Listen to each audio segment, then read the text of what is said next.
கொரக்கர் மூலிகை வைத்தியசாலையில் இருந்து ஜெகதீசன் மருத்துவர். இப்போ எதை பற்றி பார்க்க போகிறோம்னா, நம்ம நேயர்கள் அனைவரும் நிறையா பேர் கேட்டுக்கிட்டே இருக்கிறாங்க. இந்த பெண்களுக்கு குழந்தைகள் இல்லை, கருத்தரிக்க மாட்டேங்குது. பெண்களுக்கு கருக்குழி சுத்தமாக இல்லை. அதில் சில அது மற்ற புழுக்கள் இந்த மாதிரி இதெல்லாம் தேங்கி இருக்கும்.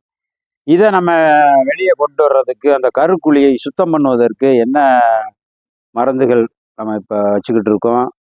நம்ம அனுபவ முறையில் இப்போ அதை கொடுத்துக்கிட்டு இருக்கிறோம். அதில் அந்த வகையில் பார்த்தீங்கன்னா, சதகுப்பை ஒரு 100 கிராம், கருஞ்சீரகம் 100 கிராம், பனை வெல்லம் ஒரு 150 கிராம். இது மூணையும் ஒன்றா சேர்த்து இடிச்சிங்கன்னா நல்ல அப்படியே மெழுகு மாதிரி உருண்டை உருண்டையாக நம்ம உருட்டி எடுத்துடலாம்.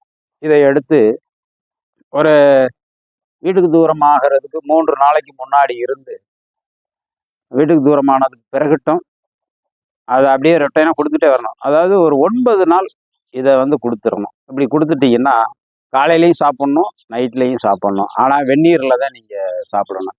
இதை சாப்பிட்டீங்கன்னா அது அந்த கருக்குழியாகப்பட்டது சுத்தமாகிடும். அதே இது இன்னும் ஒரு சிலருக்கு அது கேட்காது. அப்படி கேட்கல அப்படின்னா அவங்க உடம்புடைய வாகை பொறுத்தது.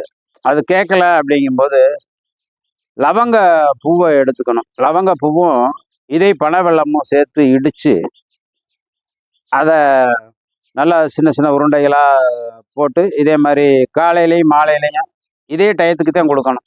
அந்த தூரமாகிற ஒரு 3 நாளைக்கு முன்னாடி இருந்து ஒரு 9 நாள் வரைக்கும் அப்படியே கொடுத்துருங்க. இதே வெந்நீர்லேயே தான் அப்படி கொடுத்தீங்கன்னா அதுவும் நல்லா சுத்தம் பண்ணி கொடுத்துரும், கருத்தரிச்சிரும். இது நம்ம அனுபவ முறை மருத்துவம் தான். பல காலங்களாக தொடர்ந்து கொடுத்துக்கிட்டே இருக்கிறோம். நன்றி, வணக்கம். ஜெகதீசன்.